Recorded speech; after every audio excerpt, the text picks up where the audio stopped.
చక్కగా మంచి మంచి వర్తమానికులు మన మధ్యలో ఉన్నారు. ఏదైనా ప్రాంతాలు చూసి పంపించేస్తే బాగుండు అనిపించింది నాకు. స్తోత్రం కలుగును గాక. హల్లెలూయా. అందరూ మరొక పర్యాయం మోకాళ్ళ మీదకి వద్దామా? మోకాళ్ళ మీదకి వద్దాం. కొద్ది నిమిషాలు రెండు చేతులెత్తి హృదయపూర్వకంగా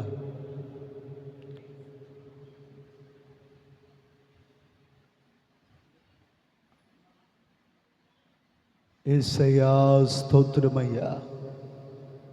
నిజమే కదా, ఉదయం 9 గంటలు మొదలుకొని మధ్యాహ్నం 3 గంటల వరకు మన ప్రభువు మన నిమిత్తమై సిలువలో వేలాడారు. కొద్ది నిమిషాలు ఆ సిలువ వైపునకు మనం చూద్దాం. అలాగున్న రెండు చేతులెత్తి, దైవమా మీకు స్తోత్రాలు నాయన, మా ప్రాణ ప్రియుడైన యేసయ్యా, నా దోషముల కొరకు, నా పాపముల కొరకు, నా నిమిత్తమే మనసారా హృదయమార చూద్దాం. నా నిమిత్తమే కదా, నా కొరకే కదా, నా కొరకే ప్రభువా. తండ్రి, పాలుకారు దేహము పైన పాపాత్ముల కొరడాలెన్నో, పాలుకారు దేహము పైన పాపాత్ముల కొరడాలెన్నో, ఇది ఎవరి కోసమో,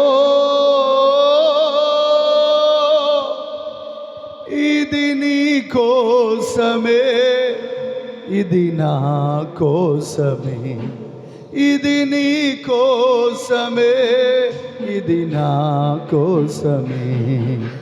సిలువలో సాగింది యాత్ర,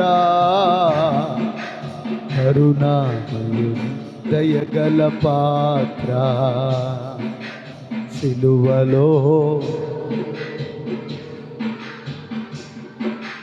కరుణామయుని దయగల పాత్ర, ఇది ఎవరి కోసమో,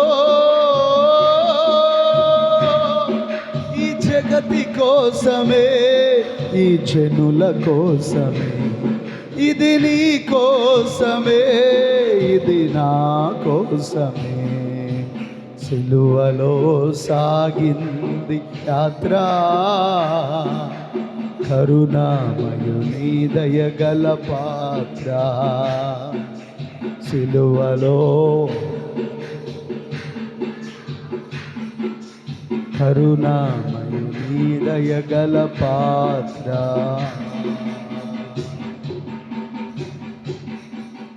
పరిశుద్ధుడా, మహోన్నతుడువైన మా తండ్రి, మరొక పర్యాయం నీ పాదాల వద్దకు వస్తున్నాం.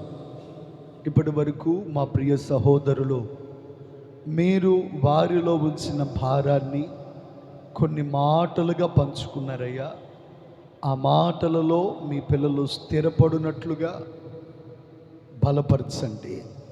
మరికొద్ది మాటలు మేము ధ్యానము చెబుతూ ఉండగా మా హృదయములను కూడా బలపరచమని యేసయ్య నామములో ప్రార్థిస్తున్నాము తండ్రి, ఆమేన్.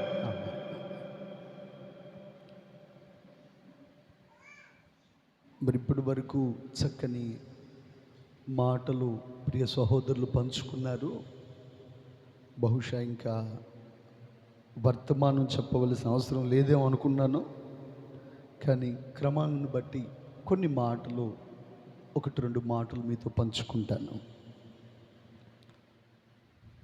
మన ప్రభువు ఈరోజు సిలువ వేయబడలేదు, లేదా ఇప్పుడు సిలువ వేయబడలేదు. ఆయన ఇప్పుడు ఎక్కడున్నారు? తండ్రి కుడిపార్శ్వమున ఉండి మన నిమిత్తమై ఆయన విజ్ఞాపన చేస్తున్నారు. అయితే ఆయన అతి త్వరలో రాబోతున్నారు. ఆయన సిలువను మనము జ్ఞాపకం చేసుకొనుచున్నాం. విశ్వాసులమైనటువంటి మనము ఈ గుడ్ ఫ్రైడే రోజు మాత్రమే సిలువను జ్ఞాపకం చేసుకునుట కాదు, కానీ ప్రతి దినము మనము సిలువను ధ్యానము చేయవలసిన వారమై ఉన్నాం. ఎందుకనగా సిలువను గూర్చినటువంటి వార్త, సిలువను గూర్చినటువంటి మాట రక్షించబడిన మనకు దేవుని శక్తి. ఆమేన్. సిలువ విచారము కాదు, సిలువ దుఃఖము కాదు, సిలువ వేదన కాదు, సిలువలో దేవుని శక్తి దాగి ఉంది. ఆమేన్. హల్లెలూయా. అపవాది ఓడించబడ్డాడు. ఎక్కడ? సిలువ దగ్గర. పాపములకు వెల చెల్లించబడింది. ఎక్కడ? సిలువ దగ్గర. వ్యక్తికి విమోచన దొరికింది. ఎక్కడ? సిలువ దగ్గర. కనుక సిలువ అనేది మనము వేదన భరితంగా, దుఃఖ భరితంగా మనము ఆలోచన కలిగి ఉన్నాము, కానీ సిలువ మనకు దేవుని శక్తి అయి ఉన్నది. ఆమేన్. హల్లెలూయా.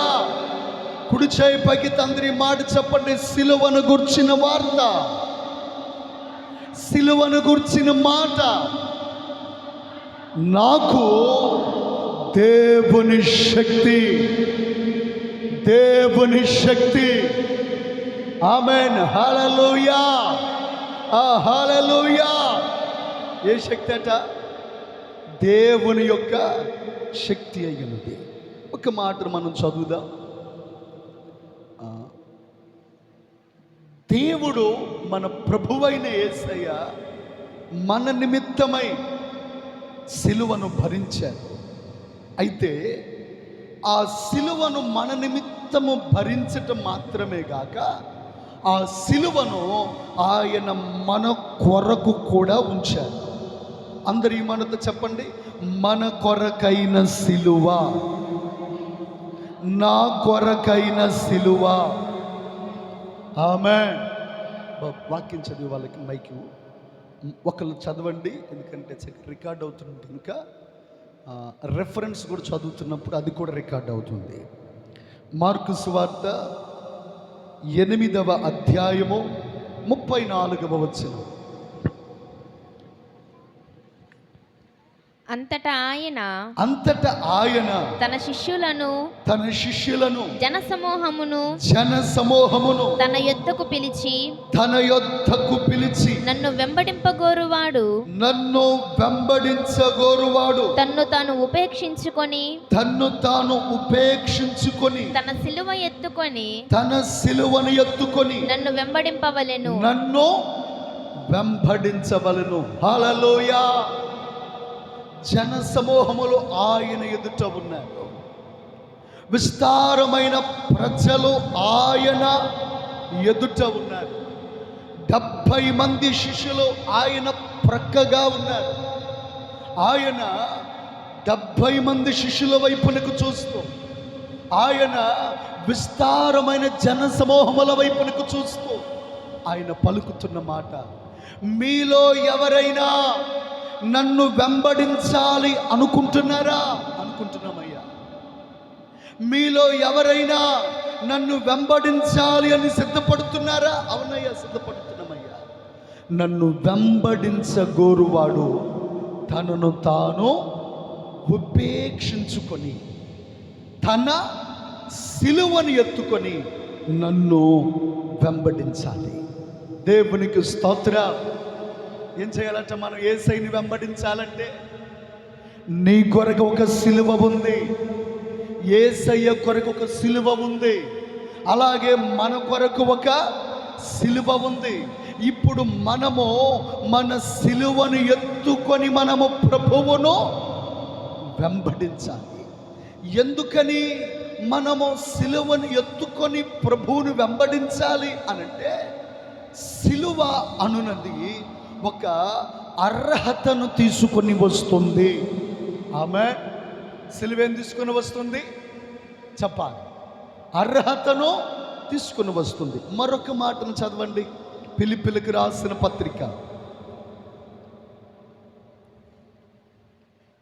అపోస్తలుడైనటువంటి పౌలు ఫిలిప్పీయులకు రాసిన పత్రిక 2వ అధ్యాయము 6వ వచనము నుండి, ఆయన దేవుని స్వరూపము కలిగిన వాడైయుండి, దేవుని స్వరూపమును కలిగిన వాడైయుండి, దేవునితో సమానముగా ఉండుట విడిచిపెట్టకూడని భాగ్యమని ఎంచుకొనలేదు గాని మనుష్యుల పోలికగా పుట్టి దాసుని స్వరూపమును ధరించుకొని తన్ను తానే రిక్తునిగా చేసుకొనెను. మరియు ఆయన ఆకారమందు మనుష్యుడుగా కనబడి మరణము పొందునంతగా అనగా సిలువ మరణము పొందునంతగా విధేయత చూపిన వాడై తన్ను తాను తగ్గించుకొనెను. అందుచేత పరలోకమందున్న వారిలో గాని భూమి మీద ఉన్న వారిలో గాని భూమి క్రింద ఉన్న వారిలో గాని ప్రతి వాని మోకాలును యేసు నామమున వంగునట్లును ప్రతి వాని నాలుకయు తండ్రి అయిన దేవుని మహిమార్థమై యేసుక్రీస్తు ప్రభువని ఒప్పుకొనున్నట్లు దేవుడు ఆయనను అధికముగా హెచ్చించి ప్రతి నామమునకు పైనామమును ఆయనకు అనుగ్రహించెను. స్తోత్రం కలుగును గాక. హల్లెలూయా. ఇక్కడ చదవబడిన ఈ లేఖన భాగములలో 6 నుండి 8 వచనాల వరకు ఒక భాగంగా, అలాగే 9 నుండి 11 వరకు మరొక భాగంగా చూస్తున్నాం. స్తోత్రం కలుగును గాక. యేసయ్య నామము అన్ని నామముల కన్నా పైనామముగా హెచ్చించబడింది. పరలోకమందు గాని భూమి యందు గాని ప్రతి నాలుక యేసు నామమును ఒప్పుకొనవలసిందే. ప్రతి మోకాలు యేసు నామమున వంగవలసిందే. ఎందుకని అంతగా ఆయన హెచ్చించబడ్డారు అనంటే, ఇందాక బాలాజీ గారు ఒక మాట జ్ఞాపకం చేశారు. మనం చూడవలసింది అద్భుతాలను, స్వస్థతలను కాదు. దేనిని సిలువ వైపునకు మనం చూడాలి. ఈరోజు మన యేసయ్య హెచ్చించబడింది దేవుని కుమారుడని కాదు, అద్భుతాలు చేశాడని కాదు, స్వస్థతలు చేశాడని కాదు, ఆయన సిలువను అనుభవించాడని. ఆమేన్, హల్లెలూయా. దేవునితో స్వభావం కలిగిన వాడు, దేవునితో సమానంగా ఉన్నవాడు, అది భాగ్యముగా ఎంచుకోకుండా ఆయన ఏం చేశాడు?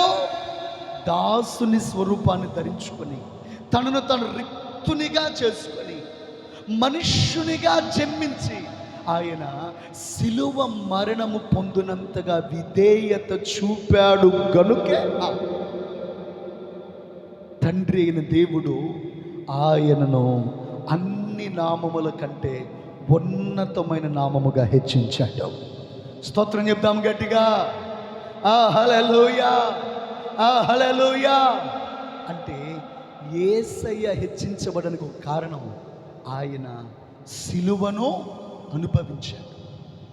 దేవుని కుమారుడైన, దేవునితో సమాన హోదా కలిగిన వాడైన ఆయన సిలువను అనుభవించినందువల్ల ఆయన హెచ్చించబడ్డాడు. ఇప్పుడు ప్రభువు అడుగుతున్నాడు, ఏమన్నా తెలుసా? మీలో ఎవరైనా నన్ను వెంబడించాలనుకుంటే మీరు కూడా ఏం వెతుకోవాలి కదా? మనం కోరుకుంటున్నాం, హెచ్చించబడాలని కోరుకుంటున్నాం. మనం కోరుకుంటున్నాం పరలోకములో సింహాసనం మీద కూర్చోవాలని కోరుకుంటున్నాం కదా. సింహాసనం మీద ఎంతమంది కూర్చోవాలని కోరుకుంటున్నారు అని అంటే ఎంతమంది చేతులు ఎత్తుతారు? అవునండి, నేను కూడా ఎక్కడ కూర్చోవాలని? సింహాసనం మీద కూర్చోవాలని. ఇదిగో మీలో ఎంతమంది ఆ పరలోకములో ఆనందించాలని, నేను కూడా ఆనందించాలని కోరుకుంటున్నానండి. మరి మీలో ఎంతమంది సిలువ వేయబడాలని కోరుకుంటున్నారు? మనలో ఎంతమంది సిలువ వేయబడాలని కోరుకుంటున్నాం? దేవునికి స్తోత్రం కలుగును గాక. ప్రభు అన్నారు, తన శిష్యులను పిలిచి, నా శ్రమలో నాతో కూడా నిలిచి ఉన్నవారు మీరే. చదవండి మాట, లూకా సువార్త 22వ అధ్యాయము 28వ వచనం నుండి. నా శోధనలలో నాతో కూడా నిలిచి ఉన్నవారు మీరే. నాతో కూడా నిలిచి ఉన్నవారు మీరే గనుక నా తండ్రి నాకు రాజ్యమును నియమించినట్టుగా నా రాజ్యములో నా బల్ల యొద్ద అన్నపానములు పుచ్చుకొని సింహాసనముల మీద కూర్చుండి ఇశ్రాయేలు 12 గోత్రముల వారికి మీరు తీర్పు తీర్చుటకై నేను మీకు రాజ్యమును నియమించుచున్నాను. హల్లెలూయా, హల్లెలూయా. ఇక్కడ అన్నారు, నా శోధనలో నాతో కూడా నిలిచి ఉన్నవారు మీరే కనుక నా తండ్రి నాకు రాజ్యమును నియమించినట్లుగా నా రాజ్యములో మీరు వస్తారు. ఆమె చెప్పండి, నా బల్ల దగ్గర మీరు కూర్చుంటారు. ఇశ్రాయేలు 12 గోత్రముల వారికి మీరు తీర్పు తీరుస్తారు. సింహాసనము మీద మీరు ఆసీనులై ఉంటారు. కారణం ఏమిటి? అర్హత ఏంటంటే, నా శ్రమలలో మీరు నిలిచి ఉన్నారు, నా శోధనలో మీరు కూడా నిలిచి ఉన్నారు. అంటే యేసయ్య హెచ్చించబడడానికి కారణం ఏమిటి? ఆయన అనుభవించినటువంటి సిలువ. మరి ఈ రోజున నా జీవితంలో అపోస్తులను మనం జ్ఞాపకం చేసుకుంటే, 12 మంది అపోస్తులలో 11 మంది అపోస్తులలో హతసాక్షులుగా చంపబడ్డారు. తోమా ప్రార్థన చేసుకుంటా ఉంటే ఏకాంతంగా ఒక గుహలో వెనుకగా వచ్చి బల్లెముతో ఆయనను పొడిచి చంపారు. ఆంద్రేయాను ఎక్స్ ఆకారంలో ఉన్నటువంటి సిలువ వేసి చంపేశారు. మరికొంతమంది అపోస్తులను చర్మము వలచి చంపారు. స్తోత్రం చెప్పండి గట్టిగా. ఎందుకని?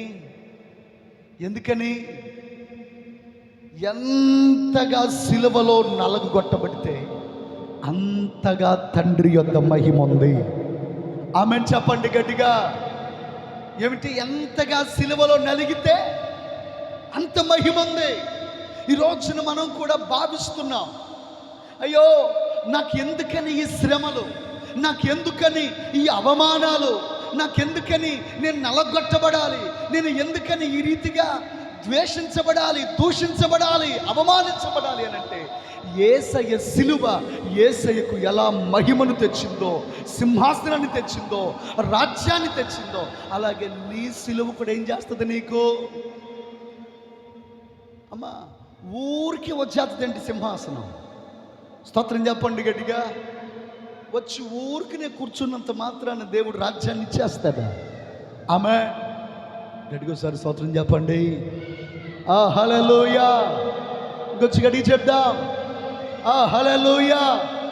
మనము కూడా సిలువలో ఏమవ్వాలి చెప్పాలి. పౌలు గారు అన్నారు, నేను క్రీస్తుతో కూడా సిలువ వేయబడ్డాను. ఎవరితో పాటు? ఆది అపోస్తలుల ఒక కామెంటరీలో చదివాను. పేతురు గారు వృద్ధాప్యానికి వచ్చారు. రోమా చక్రవర్తి అన్నారట, సిలువ వేయండి, చంపండి, యేసు ప్రభు శిష్యుడిగా పిలువబడుతున్న పేతురును కూడా చంపండి అన్నప్పుడు రోమా అధికారి ముందుగా రాత్రి వేళ పేతురు దగ్గరికి వచ్చి, అయ్యా మీరు వయసులో పెద్దవారు, మిమ్మల్ని చంపడానికి మాకు మనసు లేదండి, రేపు ఉదయం ఆజ్ఞ జారీ అవుతుంది, ఈ రాత్రి మా పట్టణాన్ని విడిచి వెళ్ళిపోండి, మీ ప్రాణాలు దక్కించుకోండి అని అధికారి పేతురు గారికి సలహా ఇచ్చారట. పేతురు గారు కూడా ఇక ఆ రాత్రి ఒక సంచి తగిలించుకొని, అప్పటికే వృద్ధాప్యం వచ్చింది. ఆ వృద్ధాప్యంలో ఆయన ఆ పట్టణాన్ని విడిచి పారిపోతూ ఆ పట్టణపు ఊరి పొలిమేర దగ్గరికి వచ్చారట. గవిని దగ్గరికి వచ్చారు. వస్తున్నప్పుడు ఆయనకు ఎదురుగా ఒక 33.5 సంవత్సరాల యవనస్తుడు వెళ్తున్నా ఉన్నారు. అప్పటికే వృద్ధాప్యానికి రావటం వల్ల పేతురు యొక్క ఈ కనుబొమ్మలను చూసారా, ఇవి ఎక్కడికి సాగిపోయినాయి అంట. దేనివల్ల? వృద్ధాప్యం వల్ల. ఆ యవనస్తుడు వెళ్తుంటే ఈ కనుబొమ్మలు అలా పైకెత్తి, ఈ ముఖాన్ని నేను ఎక్కడో చూచినట్లుగా ఉంది, ఈ వెళ్తున్న యవనస్తుని ఎక్కడో చూచినట్లుగా ఉంది అని ఆ కనుబొమ్మలు ఇలా పైకెత్తి అలా చూస్తూ ఉండగానే పేతురికి అర్థమైపోయి ప్రభువా అని పిలిచారట. ఆ 33 సంవత్సరాల యవనస్తుడు ఎవరంటే మన ప్రభువైన యేసయ్య. వెళ్తా ఉండగా వెంటనే ఆయన ఆగారు. ప్రభువా ఎక్కడికి వెళ్తున్నారు? ప్రభు అన్నారు, పేతురు, సిలువకు భయపడి నువ్వు పారిపోతున్నావు కదా, నీ సిలువను భరించడానికి నేను మరలా వెళ్తున్నాను, నీ కొరకు నేను మరలా సిలువ ఇవ్వడానికి వెళ్తున్నాను. ఆ దర్శనాన్ని చూడగానే, ఆ స్వరాన్ని వినగానే పేతురు, అయ్యా నన్ను క్షమించు, మరలా సంతాపపడి, మరలా ఏడ్చి ప్రాధేయపడి, మరలా తిరిగి వెళ్ళి అధికారి దగ్గరికి వెళ్ళండి, అయ్యా నన్ను సిలువ వేయండి, అయితే నా ప్రభువులాగా సిలువ వేయబడ్డానికి నాకు యోగ్యత లేదో నన్ను తల్ల క్రిందులుగా సిలువేయండి. పేతురు తల క్రిందకి కాళ్ళు పైకి పెట్టబడి ఆయన సిలువ వేయబడ్డాడు. స్తోత్రం కలుగునుగాక. చెప్దాము గట్టిగా. ఈరోజు నీ నా జీవితంలో సిలువ పాటలో మనం పాడుతాం, సిలువను గురించి మనం ధ్యానం చేస్తున్నాం. అయితే మన జీవితంలో మన కొరకు కూడా ఒక సిలువ ఉంది. ఆమేన్, హల్లెలూయా. సింహాసనం నువ్వు కోరుకుంటే ఏం మోయాలి? సిలువను మోయాలి. అందుకే ప్రభు పిలిచి చెప్తున్నారు, ఎవరైనా నన్ను వెంబడించగోరని ఎడల. చదవండి ఆ మాట మరొకసారి. రోమాపత్రిక మార్కు సువార్త 8:34.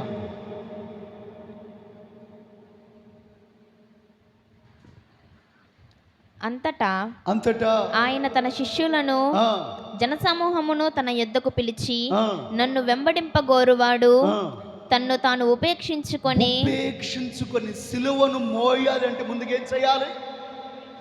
ఉపేక్షించుకోవాలంట.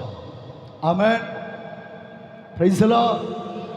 మీ పక్క వాళ్ళతో చెప్పండి, మిమ్మును మీరే ఉపేక్షించుకున్నానండి. ఉపేక్షించుకోవటం అంటే ఏంటి? ఉపేక్షించటం అంటే ఏంటి? ఉపేక్షించటం అంటే తిరస్కరించుకోవటం, లేదా తక్కువగా చూడటం. ఏం చేయటం? తక్కువగా చూడటం, లేదా నిర్లక్ష్యం చేయటం. ఇప్పుడు సిలువను మోయాలి అనుకున్న వ్యక్తి ఏం చేయాలి? తన్ను తాను ఉపేక్షించుకోవాలి. ఆ రోజు అపోస్తలులు చేసింది అదే. తమ శరీరాన్ని ఉపేక్షించుకున్నారు, తమ సుఖాలను ఉపేక్షించారు, తమ యొక్క ఫలభరితమైన సౌకర్యవంతమైన జీవితాన్ని ఏం చేశారు? వాళ్ళు ఉపేక్షించారు. విలియం కేరీ తన ప్రాంతంలో సుఖపడుతుండవచ్చు, కానీ తను ఉపేక్షించుకొని మన భారతదేశానికి వచ్చాడు. భార్య పిచ్చిదైపోయింది, కుమారులు చనిపోయారు. ఆ దినాల్లో ప్రబలినటువంటి నీరు కలుషితాన్ని బట్టి వ్యాధిగ్రస్తులైపోయారు. దేహానికి అనారోగ్యత చేసింది, తమను ఉపేక్షించుకున్నారు. అలాగే మనం చూస్తూ ఉన్నప్పుడు ప్రభునందు పిల్లరా, ఆది అపోస్తలులు తోమా గారు వేరే దేశాలకు వెళ్ళారంటే ఎలాగా? ఈరోజు బండి లేకపోతే 4 అడుగులు మనం వేయలేము. గట్టిగా 4 రోజులు ఉపవాసం ఉండలేము. స్తోత్రం కలుగునుగాక. చెప్తాం గట్టిగా హల్లెలూయా. మనం చూస్తూ ఉన్నప్పుడు ఏదైనా లేనిలో లేక ఇబ్బందికరమైన పరిస్థితుల్లో కొన్ని దినాలు మనం గడపలేం. ఎందుకంటే మనల్ని మనం ఏం చేయలేకపోతున్నాం, ఉపేక్షించుకోలేకపోతున్నాం. ఆ రోజున యేసయ్య తను ఉపేక్షించుకున్నాడు కనుక ప్రపంచానికి విమోచన వచ్చింది. ఆ రోజు ఆది అపోస్తులు ఉపేక్షించుకున్నారు కనుక సువార్త ప్రపంచానికి వచ్చింది. విలియం కేరీ తను ఉపేక్షించుకున్నాడు కనుక ఈరోజు నీ నా చేతులకి ఏమొచ్చింది? దేవుని వాక్యం వచ్చింది. ఆఖరికి ఐపీసీ సంస్థ వ్యవస్థాపకులు పిఎం సామ్యుల్ గారు, స్తోత్రం కలుగునుగాక, తనతో పాటు మరొక దైవజనుడు కేరళ ప్రాంతాల్లో 11 సంఘాలు కట్టారు. కానీ ప్రభు అన్నారు, నా కుమారుడు సామ్యుల్ తెలుగు ప్రాంతానికి వెళ్ళి సేవ చేయమన్నారు. ఇక్కడ ఎవరు లేరు, స్తోత్రం కలుగునుగాక. ఈ ప్రాంతంలో ఎవరు లేరు. కానీ ఏం చేశారు ఆయన?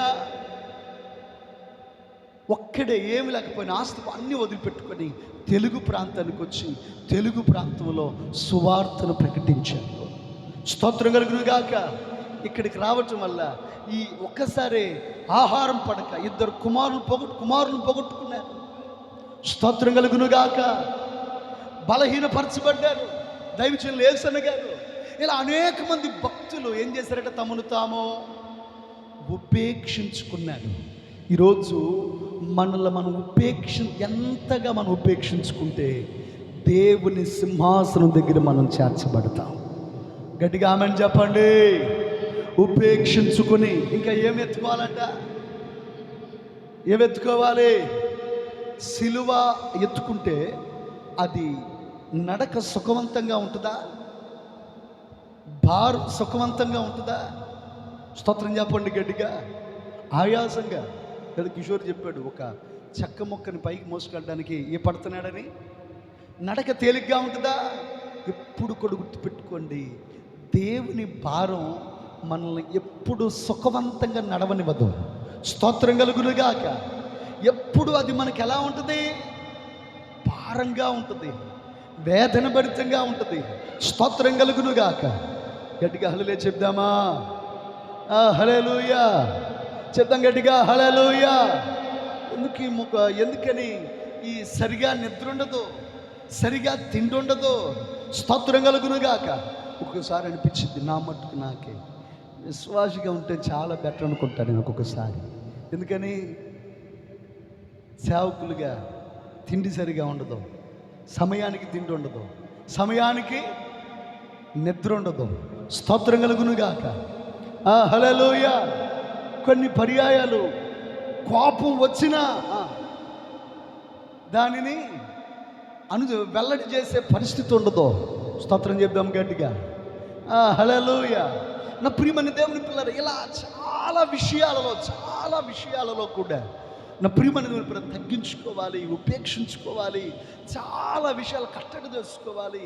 మనం చూస్తూ ఉన్నప్పుడు విశ్వాసులైన మీలో కూడా ఈ భారాన్ని పరిశుద్ధాత్మ దేవుడు విడుదల చేయునుగాక. ఉపవాసం ఉండుటకు పరిశుద్ధాత్ముడు మిమ్మల్ని బలవంతం చేయునుగాక. మోకాళ్ళ ప్రార్థన చేయడానికి పరిశుద్ధాత్ముడు మిమ్మల్ని బలవంతం చేయునుగాక. ఉదయాన్నే మరపురులకు పరిశుద్ధాత్మ దేవుడు బలవంతం చేయునుగాక. సువార్త కొరకు బలవంతము చేయబడుదురుగాక. ఆమేన్ చెప్పండి గట్టిగా. ఆమేన్. హల్లెలూయా. అందుకే ప్రభు అంటారు, ఎవరైనా సిలువను నన్ను వెంబడించాలనుకుంటే ఏమెత్తుకోవాలి? తనేం చేయాలి? ఉపేక్షించుకోవాలి. సిలువ భారాన్ని ఎత్తుకొని నన్ను వెంబడించాలి. అయితే యేసయ్య సిలువను మోసుకుని వెళ్తున్నప్పుడు, నీవు నేను ఆ సిలువను మోసుకుని వెళ్తున్నప్పుడు, యేసయ్య సిలువ ఆయనకేమిచ్చింది చెప్పండి? పరలోకంలో మీ పక్క వాళ్ళతో చెప్పండి, మీ సిలువే మీకు అర్హత అని చెప్పండి.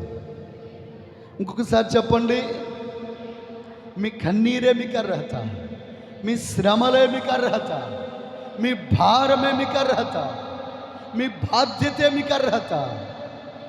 ఆమేన్. హల్లెలూయా. హల్లెలూయా.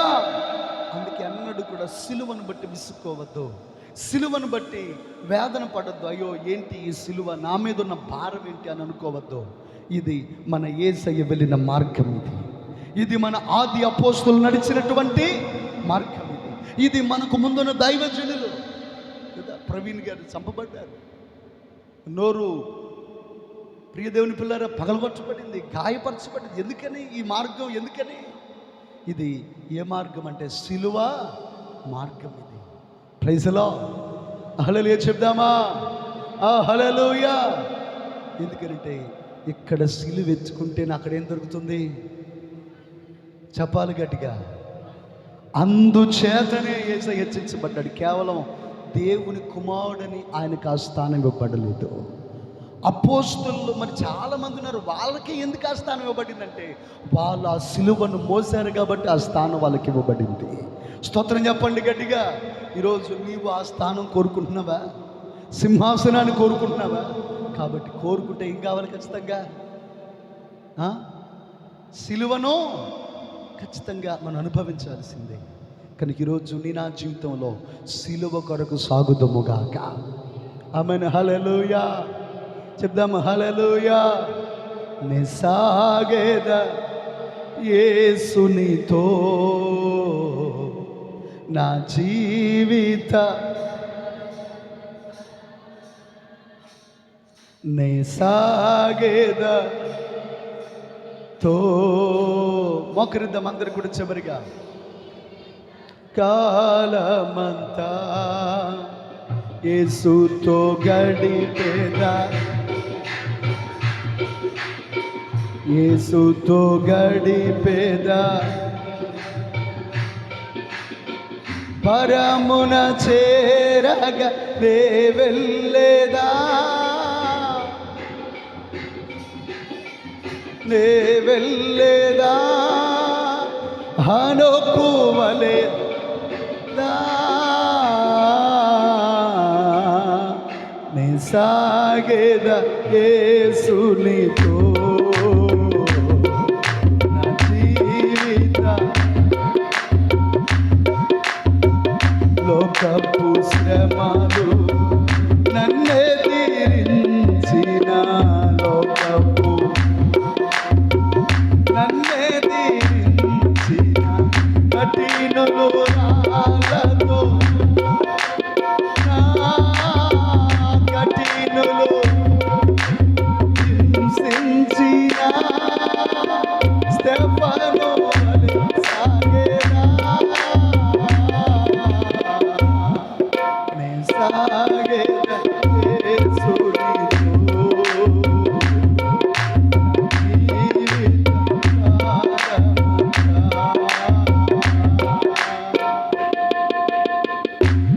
ఈ సమయంలో మళ్ళీ మనం పరీక్ష చేసుకుందాం. అయ్యో, సింహాసనాన్ని కోరుకుంటున్నాం, ప్రభు రాజ్యాన్ని కోరుకుంటున్నాం, బల్లను కోరుకుంటున్నాం, కానీ సిలువ భారాన్ని కోరుకోలేకపోతున్నాం, సిలువ బాధ్యతను కోరుకోలేకపోతున్నాం, సిలువను మోయడానికి ఇష్టపడలేకపోతున్నాం. ఇదిగో మన యేసయ్య వివస్త్రగా చేయబడి సిలువను మోసుకొని సాగిపోయారు మన ఎదుట. ఆది అపోస్తలులు హత సాక్షులుగా సుఖకరమైన జీవితాలు వదిలిపెట్టి, ధనాన్ని వదిలిపెట్టి, సౌఖ్యమైన స్థితిని వదిలిపెట్టి సిలువను ఎత్తుకొని సాగిపోయారు. మనకు ముందున్న అనేక దైవజనులు, మన ప్రాంతములకు, మన రక్షణకు మూలమైన దైవజనులు కూడా తను ఉపేక్షించుకున్నవారు ఈరోజు, అయ్యా మేము సుఖవంతమైన జీవితాన్ని కోరుతున్నాం, సుఖవంతమైన స్థితిని కోరుతున్నాం, సిలువను ఎత్తుకొనలేని స్థితిలో ఉన్నామయ్యా. సిలువ భారము భరించలేని వారిగా ఉన్నాము. మమ్మల్ని మేము ఉపేక్షించుకోవడానికి బదులుగా, మమ్మల్ని మేము తగ్గించుకోవడానికి బదులుగా మమ్మల్ని మేము ఎక్కువగా ప్రేమించుకుంటున్నామయ్యా. మా శరీరాలను ప్రేమించుకుంటూ, మా శరీరాన్ని సుఖపరుచుకుంటూ, సౌఖ్యాన్ని, సుఖమును ఆశించి సిలువకు దూరముగా పరుగులెడుతున్నాము తండ్రి. ఈ దినమున మమ్మల్ని క్షమించండి అయ్యా. ఈ సిలువ భారం మా మీద పెట్టబడాలి. సంగమ మీద పెట్టబడాలి. ఆనాడు ఒక యవనస్తుడి మీద పెట్టబడి భారతదేశమును సువార్తతో నింపాడు. తండ్రి, వాచ్మెన్ ని యవనస్తుడి మీద పెట్టబడి చైనాను సువార్తతో నింపారు. దేవా తండ్రి, ఈరోజు శిలువ భారము లేని వారిగా మేమున్నామయ్యా. ఏ కాడికి సుఖాన్ని కోరుకునే స్థితిలో సౌఖ్యవంతమైన జీవితాన్ని జీవిస్తున్నాము. మా శరీరాన్ని నల్లగొట్టుకుంటే మాకు నేర్పండి. మా శరీరాన్ని ఉపేక్షించుకుంటే మాకు నేర్పండి. మమ్మల్ని మేము తగ్గించుకుంటే మాకు నేర్పండి. రాజ్యమును అపేక్షిస్తున్నాం, సింహాద్రిని అపేక్షిస్తున్నాం, మమ్మల్ని ఉపేక్షించుకోలేకపోతున్నామయ్యా. ఈ ఉదయ కాలం నీ పాదాల వద్దకు వస్తున్నాము దేవా, క్షమించు. ఈ ఉదయ కాలం నీ పాదాలను ఆశ్రయిస్తున్నాము దేవా, క్షమించు. ఈ లోకములో నీకంటే ఏది మాకు ఎక్కువ కాదు. నీ మాట కంటే మాకు ఏది ఎక్కువ కాదు. నీ పని కంటే మా ధనము ఎక్కువ కాదు. మా సామర్థ్యం ఎక్కువ కాదు. మా శరీరం ఎక్కువ కాదు. మా ప్రాణము ఎక్కువ కాదు. మా బలము ఎక్కువ కాదు. దేవా, నీ కొరకు ఎదురు చూచినట్లు, నీ కొరకు కనిపెట్టినట్లు, నీ కొరకు పోరాడగలిగినట్లు, ఈ సిలువను ఎత్తుకొని చివరి శ్వాస వరకు పరుగులెత్తునట్లు అట్టి మనస్సును మాకు దయచేయండి. కేవలము ప్రభువా, మీ సిలువ వైపునకు చూస్తున్నాము. మా సిలువను మేము ప్రక్కన పెట్టి వేశాం. మరొక పర్యాయం నాయన మమ్మల్ని ఉపేక్షించుకొని మా సిలువ భారమును భుజమును ఎత్తుకొని మిమ్మల్ని సాగిపోయే కృప మాకు ఇవ్వండి. మిమ్మల్ని వెంబడించే కృప ఆధిక్యతను మాకు ప్రత్యేకంగా ఈ సమయంలో ప్రభువా, ఏడు మాటల ధ్యానంలో ఉన్నందుకు వందనాలు. కుడిన బిడ్డలందరిని బట్టి స్తుతిస్తూ నీ సిలువలో మీ పిల్లలు స్థిరపరచబడుటకు, ఆయుధపరచబడుటకు, బలపరచబడుటకు కృపనివ్వమని యేసయ్య నామములో నీ పిల్లలను దీవించి భారమును విడుదల చేసి ప్రార్థిస్తున్నాము తండ్రి. ఆమేన్, ఆమేన్. పరలోకమందున మా తండ్రి, నీ నామం పరిశుద్ధపరచబడును గాక, నీ రాజ్యం వచ్చును గాక, నీ చిత్తం పరలోకమందు నెరవేర్చినట్లు భూమి యందు నెరవేరును గాక. మాకు కావలసిన దిన ఆహారం మాకు దయచేయి. మేడల అపరాధము దేశమని క్షమించిన ప్రకారం మా అపరాధములను క్షమించు. మమ్మ శోధనలోనికి తేకాదృష్టిని తప్పించు. రాజ్యము, శక్తి, మహిమా, ఫలం నిరంతరము నీవై ఉన్నావు తండ్రి. ఆమేన్, ఆమేన్. తండ్రి దేవుని ప్రేమయు, ప్రభువు యేసుక్రీస్తు కృపయు, పరిశుద్ధాత్మలను సహవాసం ఇప్పుడు ఎల్లప్పుడూ సదాకాల ముసలి పరిశుద్ధులకు, కుడిన బిడ్డలకు, బిడ్డల కుటుంబములకు తోడైండును గాక. హల్లెలూయా, హల్లెలూయా, హల్లెలూయా. దేవునికి స్తోత్రాలు, అందరికీ వందనాలు. అలాగే రాజునగర్ మందిరంలో ఈ వారం అంతా ప్రార్థనలు జరుగుతున్నాయి. ప్రత్యేకంగా 5 దినాలు జరిగించబడి ఇంక 2 రోజులు ఉన్నాయి. 7 రోజులు ప్రార్థనలు, 5 రోజులు పూర్తయినాయి. ఇంకా మనకు 2 రోజులు, ఈరోజు రేపటితో కూడా పూర్తి చేయబడింది. కాబట్టి తప్పకుండా పాల్గొని పొందని ప్రభుత్వం మనం చేస్తున్న ప్రభు పేరిట ప్రభువును దీవించును గాక. ఆమేన్.